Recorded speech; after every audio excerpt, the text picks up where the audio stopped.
I've got to get the questions out. It's recording. Welcome back to the show. I'm not introing anyway, so. Me neither. Play intro music. Do do do do do do do do. That's not our intro You're music. not acting like we've got time. We really ain't got time. We I know we ain't got time. So, hi everyone. I'm- Awadi Podcast. So we got another episode for you, quarantine style, because obviously social distancing and all that. So today we're going to be talking about anxiety and a bit of stress as well, because I think they're both kind of intrinsically linked. And kind of how, you know, I won't ramble on. Anyway, Tay's in the hot seat. So I'm going to start with number one. Have you ever experienced anxiety? Yes. Was it in relation to a specific stressful event or a period in time, or is it more of like a day-to-day constant thing? A specific event. Okay. Do you think you ever become more anxious as you've got older? No. What about since you became a mother? No. Has the coronavirus had an impact on your anxiety/stress levels? No, fortunately not. Do you find your anxiety is linked to certain people, certain relationships, or work? Yes.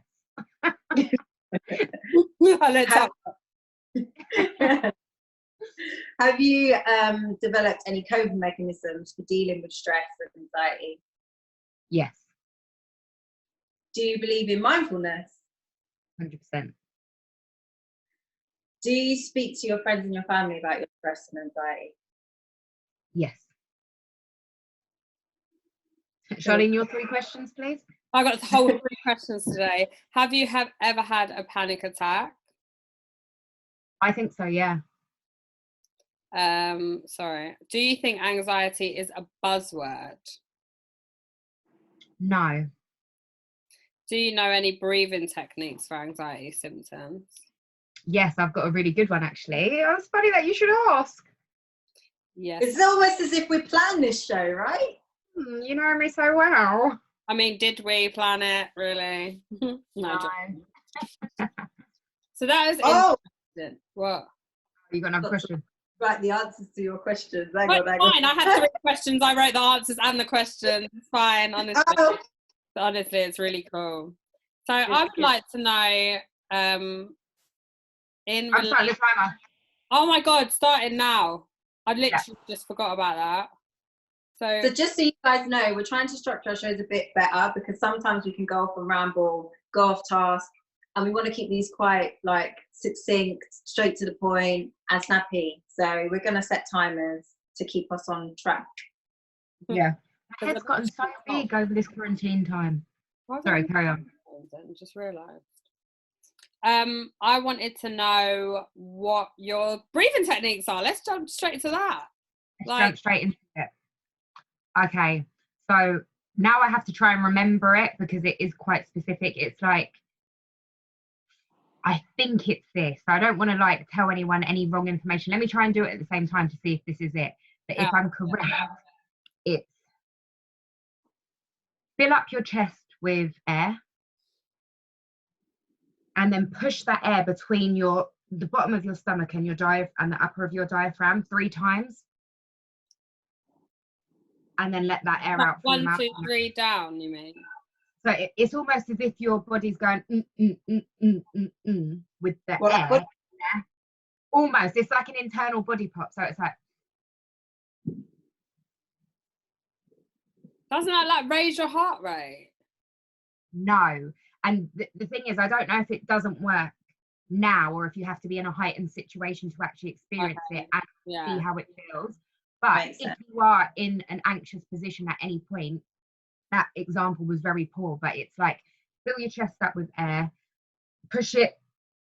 It's like can you feel the pressure almost? It's like I'm pushing it down and then I'm bringing it up and then let it out. I swear to you, when I had anxiety and I did that breathing technique, there was something in there that it's almost, you know, like anxiety can kind of feel like butterflies or an unsettledness. Yeah, talk about what it feels like to you. It feels like a case of butterflies in your nervous system. So you can feel it. It's literally like something in you is unsettled. It feels tiggly, if that makes any good sense. And it really feels like stress on your nerves. And when you do that breathing technique, it just releases it. So I'm not saying it releases it the whole time. You'll have to do it like on and off throughout you feeling those feelings. But it did really work for me. For me, like, I mean, we'll come to our kind of individual instances with anxiety, but for me, I almost get like chest pains with it. Like, I feel, did you say same, Shah? Yeah. Because, like, I might as well talk about it now, but I've never really experienced real anxiety before until recently. So, I don't know, I usually kind of just go with the flow. I get stressed, but it comes out in a different way. I either get emotional or whatever, but recently I've been feeling a lot more anxious about things, whether it be work. In relation, like you say, to a certain event, like you asked Tay, is it in relation to a certain event or a certain thing or a certain person or whatever? Like, exactly. So, and then recently I've been getting like chest pains. I've been thinking, oh my God, have I got coronavirus? This is it, guys. But it turns out I don't, touch wood, didn't have coronavirus. But actually that is anxiety, because I realized when I was stressing about stuff, that's when I would feel the stress pains. Like when I was feeling anxious about work or whatever, that's when the chest pains would come on. And then I linked it back to anxiety and was like, shit, it is actually anxiety, because I've never really had that sensation before. Yeah. So I don't know about you guys, like in terms of your experiences. I mean, it's the same kind of thing, but like I said about, do you believe that anxiety now is a bit more of a buzzword? Do you think that it's kind of thrown around when people say that they're sad? No, when people are sad, they say, oh, I'm really depressed. Do you think that people feel stress and call it anxiety, or do you know what I mean? The other way around. Do you think that it's something that it's a word that's thrown around and used kind of lightly? The reason I said no, I didn't feel like it was like that is because from experiencing it at one time, I feel like it feels quite specific. So I can be stressed on a day-to-day basis, or I can be stressed at a situation, but I feel like the anxiety feels like something internally on the nervous system, which is why I don't think like stress could be, oh, I need to do this, like a thought process or like a mind process. Whereas I feel like the anxiety is actually a pressure on your body and on your nervous system. I don't know if any of you guys feel that. Like, I don't feel the chest pains, but like I said, I can feel something in there, whether it's my breathing, my heart rate, the kind of butterfly. Oh gosh, 5 minutes, guys. That kind of, I set a real timer. I set like a stop clock. That was dumb. Yeah, so I do think it's not a buzzword, and I think it kind of differs from stress because of, for me personally, the actual physical feeling of it and the mental process. I feel like when you're stressed, you know what your stressors are, and you kind of like, oh, I need to do this, I've got to do that, oh, this is stressing me out because of this. When it's anxiety, I feel like it's a physical thing that you're almost not sure how to resolve it. It's almost like, oh my gosh, what am I supposed to do? I feel like this. And you have to have several conversations with yourself to establish where it's coming from and how you're going to resolve those things. And that's why I think it's different to stress, and that's why I think it's not a buzzword. I completely agree, because when I was feeling like that, I was like, why am I feeling like this? I can't. It took me a while to pinpoint kind of what it is or why I was feeling like that. And it's almost like, you know, when you're stressed, you might be stressed about these things, but it's almost like it's all bearing down on you. Yeah. Like all at once, if you know what I mean. So yeah, I do agree that I don't think it's just a buzzword. I think it is a proper thing that is, I think it's always been around, but now people are just recognizing it more and understanding exactly what it is, because people are actually talking about like psychological issues, mental health issues and all of that kind of stuff. So as a result of it being more open, people are actually putting labels on things rather than it just being something else you're dealing with. That makes sense. I would never say that I'm a person that's ever suffered with anxiety, to be fair, but the other day I had like an anxiety attack, totally out of the blue, about, like, on reflection, it was about nothing. It was like a series of events that had happened during the day that I was panicking about at night when I kind of like laid down, and my head kept relaying and I couldn't breathe. I was laying on my front, I couldn't breathe. I got on my back. I was like breathlessness and it was like, because my thoughts were going round and round and round, and I had to literally just sit there and deep breathe. I was doing the count 4 in, 4 out, kind of deep breathing and everything. But I on reflection, it was like a panic attack. I got all hot and everything. I started sweating. But I've never really had that kind of anxiety about kind of irrational things. Usually it's been kind of like in the moment, surrounded by something that's happened that's caused me stress, and then I get anxious about it, kind of thing, but not something that just random thoughts. Yeah. So I think that like, how would you describe the symptoms of anxiety? Like breathlessness, I don't know, like heart palpitations. My mind was going round and round in circles, like the same thoughts going round and round in circles. So I suppose your like mind's racing a bit and everything. It's like a heightened experience in your body, isn't it? I couldn't settle. Everything just felt like mine was mostly that I couldn't breathe, and I was so worried that I couldn't breathe, hence Corona. So I was like, I literally couldn't catch my breath. I was like, oh, and they were just like totally irrational. Like I said, there was totally irrational thoughts, literally about my dog being on the lead and off the lead and getting run over. What the fuck? No, it was like, not to minimize it, but obviously when you told me what it was about, I was really like, wow, I didn't even expect you to feel like that over exactly. those thoughts. I didn't even expect me to feel like that either, but it was like, it was a thought of and stuff about things happening. It was worry. It was like a sense of like, suddenly a sense of dread come over me. I literally was in bed ready to go sleep, and suddenly it was like, oh my God, what if this happens? What if that happens? And what if this? And how can I prevent that? And what am I doing? And you know, and like, it was just mad. Digging a bit deeper though, do you think it was actually just that led to your panic attack, or do you think it's other things that are all mixed up in it, and that was almost like a trigger point? Yeah, I think so. I think it's a build up of emotion, stress, what's going on now, like being in quarantine, isolation, like all of this, like not working, you know, like stuff when you have relationship issues or whatever. All like, it's a series of events that have now presented itself in a different way. I think, but I don't know. Yeah, but I know now how to deal with it, if you know what I mean. Like you were saying about breathing exercise and stuff. I think in the moment I knew that I was being a little bit irrational, or I knew that it'd come from nowhere, so I kind of needed to calm down. But I don't know. Like I don't want it to happen again, but I don't think it will. If that makes sense.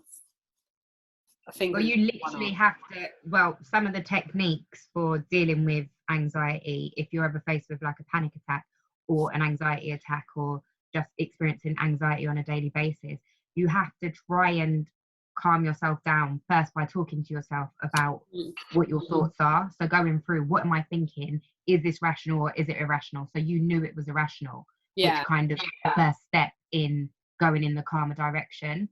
But at the time, like, and in that experience, you don't know if it's irrational or not. You just think this is life. This is what's happening now. So you have to make the effort to tell yourself this isn't the case, or this isn't forever, or this is a solution, a possible solution to this, or I can try this and I can try that. And to actually be that rational in a heightened place of irrationality is like, can I actually even do that? It's a tough job. I was reading about, go on. A lot of people are not able to do that, and they panic even more, which makes them think they're going to die because they can't breathe and they can't catch 5 minutes. Oh God, really? They can't catch their breath, so it makes them panic even more. So you did really well, Shah, to like de-escalate yourself from that by yourself. And I was like, just the deep breathing and stuff like that. I was like, yeah, you got this, bitch. I was like, what are you doing? What are you doing? Like, self-praise. Well done. You used your techers. You're a big woman. So I looked at like ways to help, and it is like things like focusing on breathing, which obviously we've addressed. Recognize that you're having an anxiety attack and that you're going through something and it's not going to last forever. Relax your body. So maybe do the technique where, you know, like you feel like your whole body's a weight. So you start from your feet, and your feet sink into like maybe the mattress or whatever, and then the back of your legs, and then, you know, and slowly go up and up to your head. Distract your senses with something else, whether it's music, preferably happy-go-lucky, fun music, TV, like something else that's going to keep your attention for a little while. Remind yourself that it only lasts between 10 and 30 minutes, so it's not really, it's not going to last forever. It's a sense of dread that you can and eventually will pass the feeling of how your body's reacting to it. And if that doesn't work, or you feel like it's an ongoing thing, you can always get professional help. Speak to your doctor. Try and go through the mindfulness. I was going to say, because, the reason I was going to agree with you there, Shara, is because I remember this was years ago when I actually had the anxiety, and when I had gone to the doctors to speak to them about my options, they offered me beta blocker, which is a heart reduction. Slows down your heart rate. That's the one. That's what I'm trying to say. And I was like caught off guard. I was like, damn. And then when I did a bit more research, I realized that they give it to like some serious patients for serious problems. Then I was like, no, I'm not going to just go and take that. And that's what actually got me into the whole mindfulness, the meditation, the affirmation, all that kind of stuff. And honestly, I've never experienced it since. I might have had like an attack, I think once, I can't remember when, but it was because mine wasn't just, see how yours was in a specific time. I was experiencing anxiety for a little while, like a constant. So, like a daily anxiety, like feeling anxious on a day-to-day basis. So once I got into the mindfulness and the meditation, all that kind of stuff, I didn't take medication at all. Then it reduced, and I don't feel like I've ever had it since, because I feel like I operate my mind a lot better than I did when I was younger. So when I was younger, I was like I was very susceptible to a lot of stuff that was going on around me, and I couldn't cope. But now, where I've developed those skills, I haven't experienced it. So what if it was specifically around a person or event or a thing? If it was like work related, or a specific person that you was around then brought on your anxiety feelings, like how do you think that you could make mindfulness kind of incorporate? Wouldn't it be easier just to pop a pill and be like, okay, cool, I'm all right now? It's easier to feel like that's the quicker option. But you can't meditate in the middle of the day when you've got something to do, and so how do you think you... In all honesty, start your day like that, can't you? Like, taking medication is great short term, but it's not a long term solution. You can't be on beta blockers for the rest of your life. I think it also depends on the severity of it. Let's not knock it like it's not. Yeah.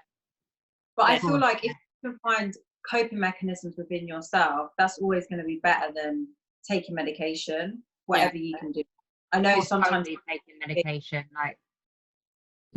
like you said, like let's not knock it, because obviously for different people, different strokes for different folks, but you'd be silly to only take the medication route. So if medication was an option, you'd be silly to do that without holistically approaching it and trying the mindfulness and other stuff. So for me, it was one of those things that was an effort. It was like, I knew meditation wasn't going to work overnight, but I was more prepared to change myself as a whole rather than that situation for a day, if that makes sense. So it was definitely... You know what, I meditate. What I do find that helps me a lot is exercise, because it allows you to kind of be in your own headspace and almost forget about things. If you've got the right music on and stuff like that, concentrate on something else. So getting through the next reps, getting through the run that you're doing, clear your mind completely, listen to your music or whatever. And also the endorphins that are released after you exercise. It's like having sex. It's like good endorphins are released. Or have sex. Have sex. Exercise or have sex. They're my two tips. Anxiety attack, sex. Sensible sex. Protected sex. Yeah, because otherwise you'll create yourself an anxiety attack. You're like, shit, the bitch is pregnant. Now what? Oh, that's peak. Time was up, man. Bye, That was fun. Great chat, guys. Great chat. On that note, Charlene's pregnant and got to go with anxiety. I'm saying it. She might not be anxious anymore, but she's pregnant. Just quickly, are we leaving it on a good note? We're gonna leave it on a good note. No, go on. No, I was gonna wrap it up. I realised I was gonna delve into something else. But let me just wrap it up with delving into something else. A lot of people are experiencing anxiety in relation to coronavirus and stuff like that, a bit more of like health anxiety and stuff. And there are things online that you can look at that will help you kind of de-stress. Don't watch too much of the news. Keep yourself in a like good headspace. Talk to your friends still. Try and communicate with everyone. Stay social and do things to keep you happy. Use your half an hour exercise to properly work out, like Aisha says. When you're scrolling online, look at more positivity stuff. Try, what's the app, Tay? Headspace. There's loads now. There's Headspace, there's Calm, there's loads of different apps you could probably Google. Yeah, and just kind of like work on mindfulness if it's something that's bothering you. I follow a page on Instagram called DLC Anxiety, and they've got some really good posts on there about anxiety and stuff like that. And look into CBT, cognitive behavioural therapy. Look into techniques that you can use to help counteract or balance out the anxiety, because they're really good, and they're the useful things that are going to remind you on a repetitive basis how to challenge your anxiety.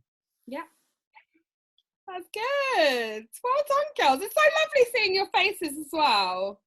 I know, man. I miss you guys so much. To go from like seeing you almost every week at some points to like every other week, every week, to not seeing you at all is really hard now. I know. Yeah. Oh, bless us. I know. Feel sorry for us. And we miss you guys on the internet, all of our listeners and stuff like that. Keep the feedback going on Instagram. Stay interactive with us. We miss you guys. We miss recording. Miss you. All right, guys. Well, that's all, folks. That's all, folks. Ta-da!